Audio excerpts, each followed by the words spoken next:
नमस्कार, मी श्रीकांत उमरीकर. आपण पाहतात अनलायझर. लाईक करा, शेअर करा, सबस्क्राईब करा. अनलायझरचं ॲप डाउनलोड करा. एकीकडे इराणच्या युद्धामुळे इंधन टंचाईच्या बातम्या भडकपणे रंगवल्या जात आहेत आणि जे विरोधी वर्तमानपत्र आहेत त्यांना तर चेवच आलेलं आहे की शेअर बाजार कसा कोसळणार किंवा उद्योग कसे संकटात आलेले आहेत. व्यावसायिक गॅसचं उत्पादन आणि त्याच्यावर झालेला परिणाम, त्याच्यामुळे परिणामी उत्पादन ठप्प होण्याची कशी भीती आहे. घरगुती गॅस सिलेंडरच्या बाबतीमध्ये अशी भीती निर्माण केली जात आहे. त्याच्यातला फक्त थोडा भाग खरा आहे, पूर्ण जरी नसला तरी. पण ज्या पद्धतीने ह्या भडक बातम्या केल्या गेल्या तशी काही परिस्थिती नाही. तुम्ही स्वतः तुमच्या आजूबाजूच्या पेट्रोल पंपावरती जाऊन बघा किंवा तुमच्या गॅस सप्लायरकडे त्याच्याकडे जाऊन चौकशी करा. नियमाप्रमाणे ज्यांनी नंबर लावलेले आहेत, ज्यांना वर्षाचे 12 सिलेंडर मिळतात, त्यांना काही अडचण नाही.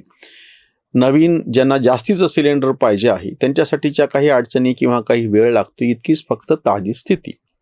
आणि त्याच वेळेस आजच वर्तमानपत्रात दुसरी बातमी आलेली आहे. दिलीप वळसे पाटील, राष्ट्रवादीचे आमदार, माजी मंत्री, ज्येष्ठ नेते यांनी प्रत्यक्ष विधिमंडळामध्ये साखर कारखान्यांच्या बाबतीमध्ये एक शंका अशी म्हणजे प्रश्न उपस्थित केलेला आहे, मुद्दा समोर ठेवलेला आहे. शासनाचं जर असंच धोरण चालू राहिलं तर 50% पेक्षा जास्त साखर कारखाने बंद कसे पडू शकतात. तुम्हाला असं वाटेल की या दोनचा काय संबंध? या दोनचा संबंध येतो इंधनासारख्या ज्वलनशील प्रश्नाच्या बाबतीमध्ये.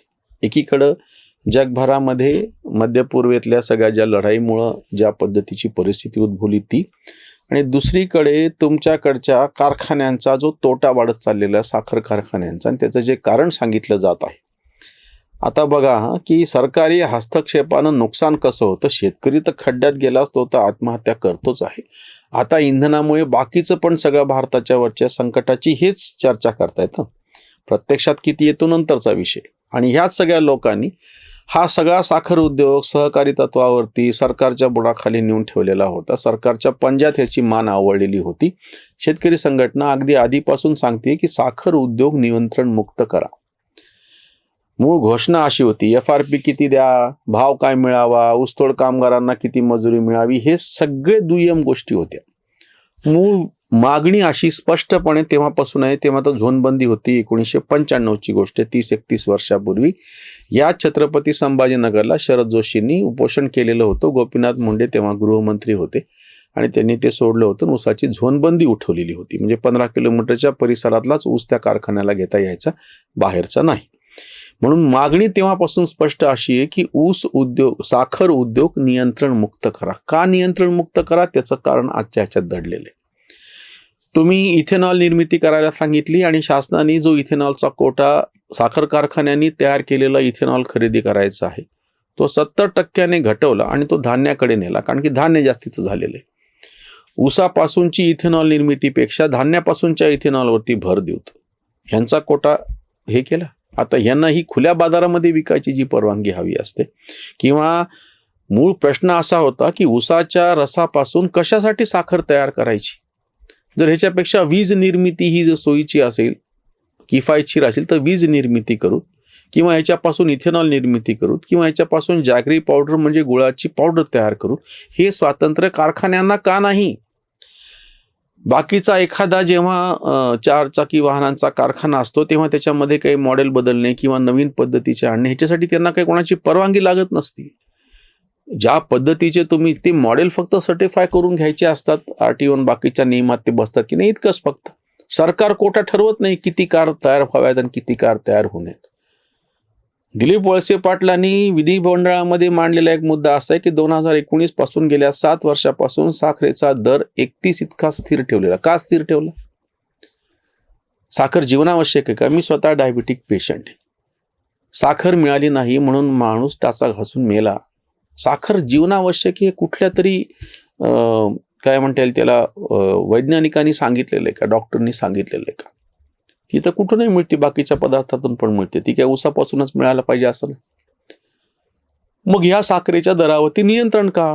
आणि तथाकथित सर्वसामान्य लोकांना साखर लागते या नावाखाली सगळ्यात जास्त साखरेचा वापर करत कुठं होतो? औषध उद्योगामध्ये. अजून कुठं होतो सगळ्यात जास्त साखरेचा वापर? मिठाईच्या उद्योगामध्ये, त्याच्यानंतर ते आईस्क्रीमच्या उद्योगामध्ये, त्याच्यानंतर कोल्ड्रिंकच्या उद्योगामध्ये. सगळ्यात जास्त साखर इथे वापरल्या जाते. मग त्या साखरेच्या दरावरती नियंत्रण का ठेवायचं? साखरेपासून आम्ही मागं पण हा प्रश्न उपस्थित केला होता. जेव्हा कच्चा माल शेतकऱ्यांच्या शेतामध्ये असतो तोपर्यंत सगळा त्याचा गळा दाबतात आणि त्याची प्रक्रिया झाल्याच्या आईस्क्रीमच्या भावामध्ये किती वाढ झाली कोणीतरी अभ्यास केलाय का हो? किंवा सरकारने काय सर्क्युलर काढले की इच्छा पलीकडे आईस्क्रीमचे दर वाढू नयेत म्हणून? सरकार त्या पतपेढ्यांमधून दुधाचं म्हणजे सोसायट्यांमधून दूध खरेदी करताना त्याच्या किमतीवर नियंत्रण ठेवतं, साखरेवरती नियंत्रण ठेवतं आणि त्या दोघांच्या मिश्रणातून तयार झालेलं जे आईस्क्रीम आहे ते किती रुपयानं असावं त्याच्यावर कधी काही सरकार नियंत्रण ठेवत नाही. सरकार फक्त सरकारचा कर घेतं मोकळं. मग तुम्ही त्या पद्धतीनं प्रत्यक्ष साखरेवरती तुम्ही तुमचा कर घ्या मोकळवा. साखरेचे दर तुम्हाला नियंत्रित करायचे कशासाठी? FRPची जी रक्कम पहिला हप्ता दिला होता आणि दुसरा त्याचे 4135 कोटीचा काहीतरी त्यांनी आकडा सांगितलेला आहे. वळसे पाटलांनी सांगतो. कशासाठी पेंडिंग येते? असं कुठल्या उद्योगाच्या बाबतीमध्ये होतं की तुम्ही कच्चा माल खरेदी केला आणि त्याला काही पैसे दिले आणि काही दिलेच नाहीत, नंतर देतो म्हणून सांगितलं? कुठले तुम्ही तुमच्या जवळपासच्या छोट्या मोठ्या कुठल्याही उद्योगाला जाऊन तुम्ही विचारा की तू असं करतो का बाबा? तुझ्याकडे जो कच्चा माल घेतलेला आहे त्याच्या बाबतीमध्ये थोडं पेमेंट करतो आणि बाकीचं नंतर करतो किंवा मग सरकारलाच मागतो आणि बाकी असं काय चाललंय काय? इतर सगळ्या ठिकाणी तुम्हाला जो कच्चा माल तुमच्या कारखान्यासाठी लागतो तो खरेदी करताना त्याचे जे काही दोघांच्या मध्ये करार होतो त्या पद्धतीनं त्याचं पेमेंट पूर्णच्या पूर्ण तो उद्योजक त्या कच्चा माल पुरवठादाराला करत असतो. म्हणजे फक्त शेतकऱ्याच्या बाबतीत का घडत नाही? शेतकऱ्याचा कच्चा माल आता इथला ऊस आहे, तो तुम्ही घेत असताना त्याचं पूर्णपणे वजन करून व्यवस्थित दिलेल्या कराराप्रमाणे त्याचं पेमेंट करण्याची ही पद्धत का नाही?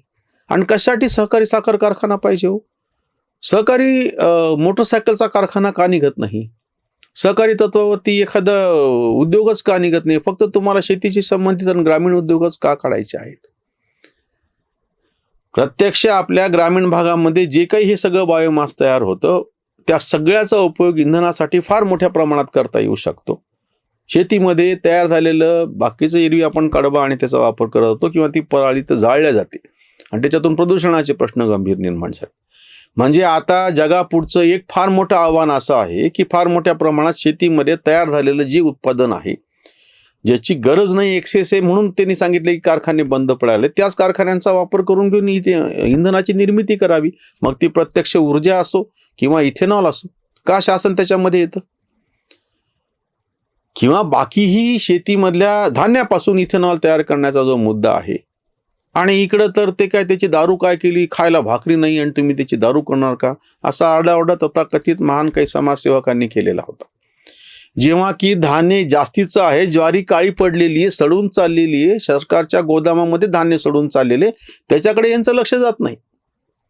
हा भंपकपणा कसा आहे माहितीये का? जोपर्यंत आपल्याकडे जितकी लोकसंख्या आहे त्याला पुरेसं धान्य नव्हतं तोपर्यंत हा मुद्दा तत्वशः तरी मान्य होता की धान्यापासून इथेनॉल किंवा अल्कोहोल तयार करू नका म्हणून. आज एक्सेस आहे, जास्तीचं पिकलेलं आहे, त्याला भाव मिळत नाहीये, शासनाने जाहीर केलेली MSP स्वतः शासन देऊ शकत नाहीये आणि त्याही वेळेस दुसरा जर मार्ग उपलब्ध असेल ती तुम्ही तिकडे बंदी घालायला म्हणजे ते आपल्याकडे नाही का आई जेव घालीना बाप भीक मागू देणार तसं परिस्थिती. तुम्ही तर भाव द्यायला तयार नाहीत म्हणून मग त्या ऊसाला साखरेला भाव मिळत नाही म्हणून त्याला तर ऊर्जा तयार करायची, इथेनॉल तयार करायचे, गुळाची पावडर करायची, तिकडे बंधनं लादून ठेवलेले आहेत.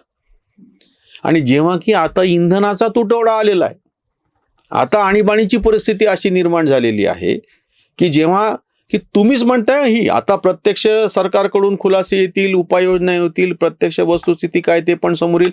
आज ह्याच बदमाश लोकांनी इंधनाच्या तुटवड्याच्या बाबतीतल्या जे भडक चित्र रंगवायला सुरुवात केली, मग त्यांनी दुसरीकडून हे उत्तर द्यावं. त्याच वर्तमानपत्रामध्ये साखर कारखान्यांच्या टाळेबंदीची बातमी आलेली आणि हा सगळा उद्योग सरकारने त्याच्या ताब्यात ठेवल्यामुळे त्याचं कसं नुकसान झाले आम्ही आधीपासून सांगतो आहोत.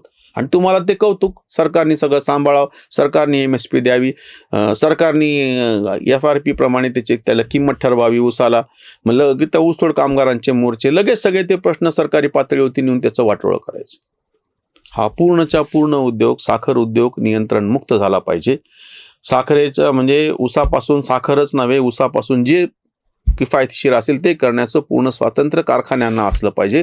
हा उद्योग सरकारला जी स्वतःला साखर खरेदी करायची साखर सरकारने त्या पद्धतीने ती करावी, पण सरकारने ह्याच्यामध्ये हस्तक्षेप करू नये. कारण की एनर्जीचं सगळ्यात मोठं हे सोर्स आहे साखर उद्योग म्हणजे त्याच्या पद्धतीनं त्याच्यावर त्याचे पुढं काय उत्पादन काढायचे ते साखरेचे कारखानदार ठरवतील आणि कशासाठी कारखाने सहकारी तत्वावरती पाहिजेत. आज जगभरामध्ये पर्यायी इंधनाचा विषय गांभीर्यानं सुरू झालेला आहे. मग ते इंधन सोलार एनर्जी, सौर ऊर्जेच्या रूपानं असो किंवा इथेनॉलच्या रूपानं असो, असंख्य पद्धतीने पर्याय इंधनाला क्रूड म्हणजे खनिज तेलाला पर्याय शोधले जात आहेत. गॅसचं पण असाच प्रॉब्लेम होऊन बसलेला आहे. जर आपण पर्यायी इंधनं जिथं जिथं शक्य आहे त्या सगळ्या ठिकाणचे तुम्ही जरी काही प्रोत्साहन दिलं नाही तरी हरकत नाही. तुम्ही मध्ये जे आलेला आहात ते बाजूला व्हा. तुम्ही जो अडथळा त्याच्यातला ठरलेला आहात तेवढा फक्त बाजूला व्हा, तरी सुद्धा हे प्रश्न सुटण्यास मदत होऊ शकते. म्हणजे थोडक्यात सांगायचं तर ऊर्जेची बाजारपेठ, इंधनाची बाजारपेठ खुली करा जी शेतकऱ्याशी संबंधित आहे. तुम्ही त्या शेतकऱ्याच्या गळ्यावरती बसलेल्या छाताडावरती बसलेल्या गळ्यावरती फास आहे तेवढा फक्त काढा. इंधन समस्याचं जे भडक चित्र हेच रंगवत आहेत आणि दुसरीकडून त्याच वेळेस वर्तमानपत्रात 50% कारखाने बंद पडतील अशा बातम्या आलेल्या आहेत आणि हे ज्येष्ठ मंत्री वळसे पाटीलच विधिमंडळात सांगतायत.